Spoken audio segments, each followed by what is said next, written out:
So I've made a bunch of changes to the 855 EMA Crossover NQ and MNQ future strategy, and I wanted to cover those here. There are a couple of settings here that were disabled because they're no longer needed. One is recalculate on bar close. The other is turning off use bar magnifier for backtesting precision, because that's not even available for people that aren't on the premium account for TradingView, and it's not even necessary for this strategy. Another update was that I updated the commission for the default commission on this strategy for MNQ. The typical commission for MNQ contracts is 50 cents, but then there's also exchange commissions of 30 cents per contract, and then there is 2 cents to the NFA. And then on the trailing stop loss, I've actually set it to 75 basis points when before it was set to 70. I also made it possible for you to define how many contracts you want the strategy to take inside the strategy settings. So if you up this number, you'll see that the profit doubles, but then of course the drawdown also doubles. There's also a previous day volume filter, and this was added so that if you're looking at older contracts and the strategy, let's say, starts out at the very beginning of the period, usually the volume around these days at the very beginning is really thin.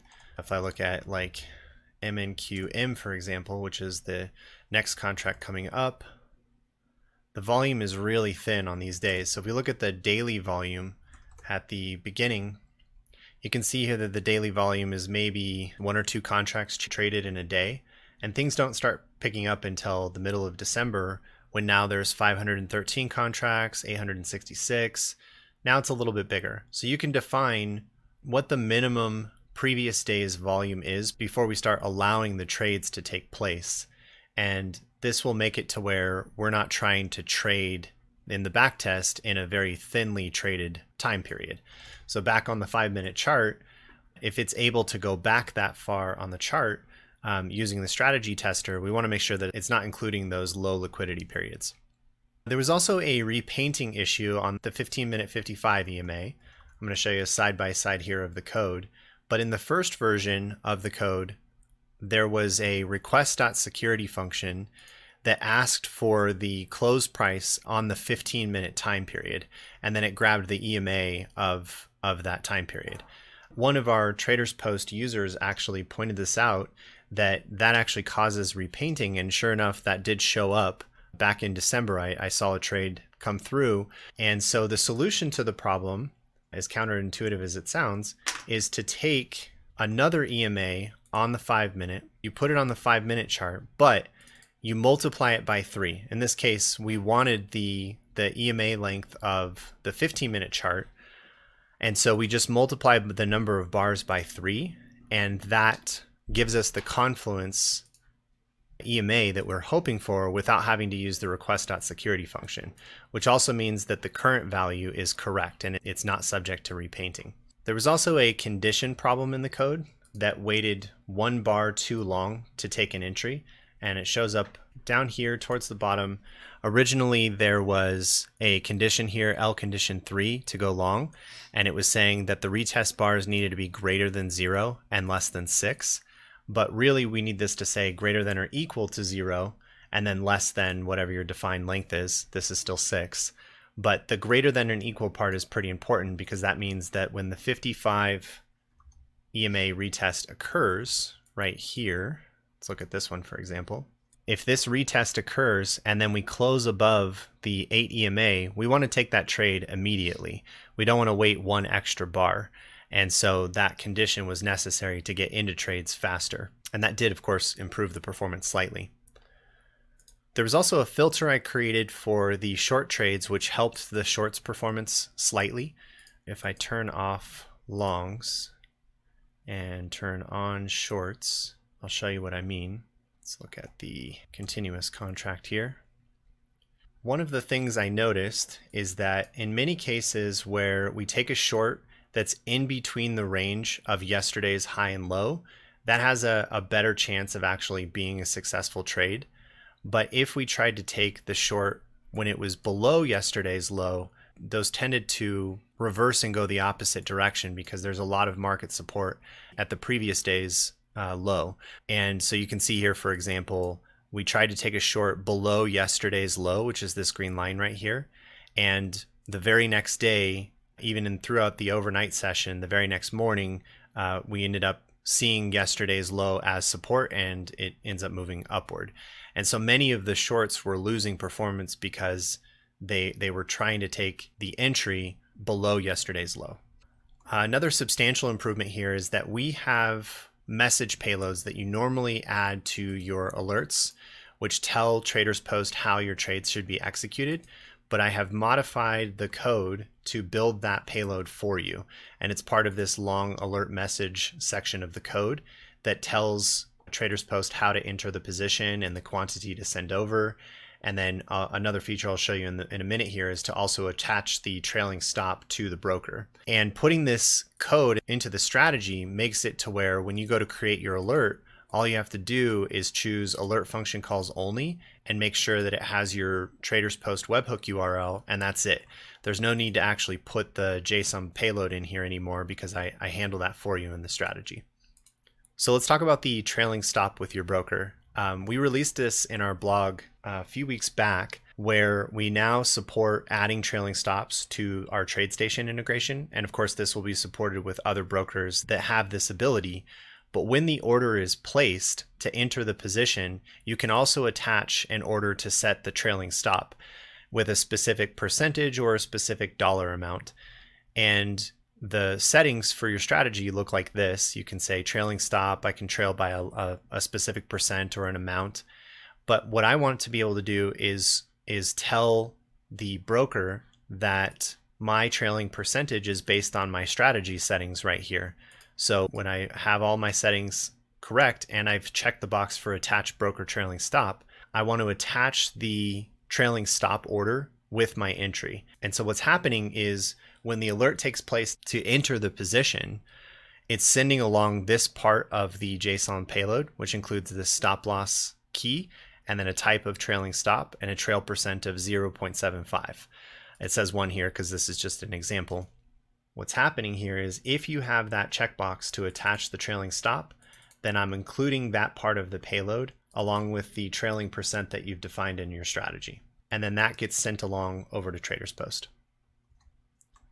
Now, if you prefer not to have this work with the broker, which, maybe the question is, what's the advantage? Well, the advantage is if you send over the trailing stop to the broker, then when a trade takes place, you'll be able to see your live trade with the broker and the trailing stop show up with your broker integration in TradingView.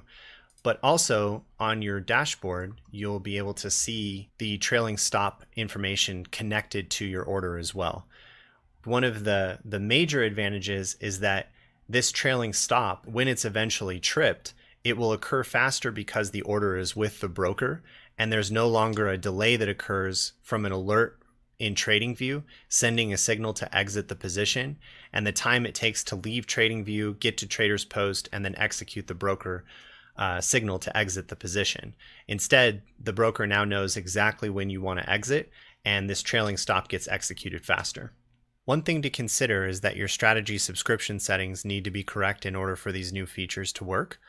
Because default quantity is written into the strategy settings, the very first thing we need to ensure we have checked is use signal quantity in the position size section of your settings. This will ensure that when the order payload is sent over, it uses the quantity defined in your strategy settings, which shows up right here. If you set this to 2 or 3, it's going to send that signal over, and TradersPost now knows to use that signal quantity. If you use the option to attach broker trailing stop, you'll also want to make sure that you use the signal stop loss option here under stop loss, and that will allow the stop loss payload to be sent over. One thing to point out here about how the trailing stop works with the broker is that, at least for TradeStation, they calculate the source of the trailing stop based on the close price. Sometimes this can be different, so I've given you the ability to choose what the source is. For example, sometimes a trailing stop could use the high instead of the close, which you'll notice here, using different values can slightly alter your performance depending on which value you use. because it can mean that you don't get stopped out as frequently. So like using the high-low close divided by 3, or the average price of the bar, gives us a little bit higher of a profit factor than if we use the close by itself. In order to take advantage of some of that additional profit factor, what I would need to do is turn off attach broker trailing stop, because maybe the broker has a different way of defining how the trailing stop works, and then just use my own value and wait for the alert to take place. So it's a trade-off. You'll have to decide for yourself whether you want to use the trailing stop that's written in the strategy or use the trailing stop with the broker. Since we eliminated the request.security function for the 15-minute EMA, this strategy is now also capable of working on higher time frames. So if you want this to work on the 30-minute chart, it also has similar performance, and it also works on the 1-hour chart. And so if you would like the trades to be in positions longer, you can look at other time frames now. And essentially the EMAs are built off of the lengths that we've defined here. So on the 1-hour chart, there's the fast EMA of 8 bars, a slower EMA of 55, and then we have our confluence EMA of 165 bars. So let's look at the performance that changed a bit on this strategy, going back to the 5-minute chart. One of the first things to verify in a walk forward test was how the strategy performance fared for the dates after we finished our first test. So if you remember from the first video, I had a test that ran from September 8th to December 12th, and this one had a 50% win rate and a 3.2 profit factor. Now I've struggled to actually replicate those results in the same period of time, but on our current walk forward test from December 13th to March 1st, we got about a 42% win rate and a 1.7 profit factor. The drawdown's a little bit deeper as well. So it didn't show up as well as that first testing period that we tried, which is kind of the whole point of doing walk forward tests, is to verify that the strategy is continuing to perform the way we hope it does. So when I went back and revised the test to go a little bit deeper, let's say we take the continuous contract, which is going to stitch together the last 3 contracts on the MNQ, I can do a deep test for the last 6 months. So I did September 1st through March 1st. Let's take a look at the performance here. And that shows up as 43% profitable with a profit factor of 1.84.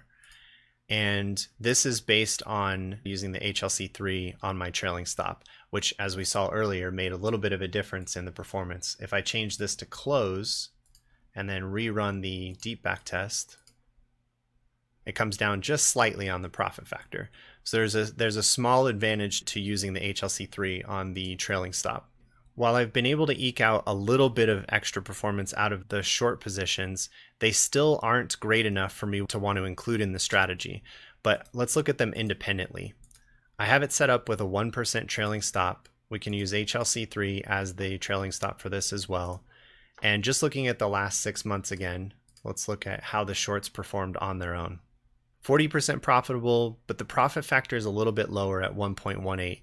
And there's some deep drawdowns through this period of time as well.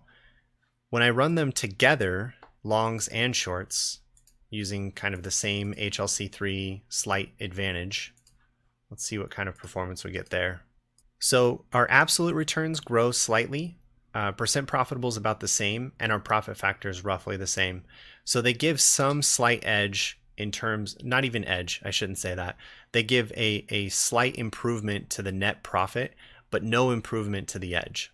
So just looking at the last 6 months then, with longs only, it's okay performance. It did about 100% return inside of 6 months, 43% profitable, 1.8 profit factor, and that's on the 5-minute time frame, using 1 contract at a time and using the HLC3 for our trailing stop. I think that's it for this update. If you have any other questions on this strategy, or you have any other ideas on how we might find ways to improve it, I'm all ears. Join us on Discord or send me an email. I'm Mike at TradersPost.io, and I'm happy to respond. Take care.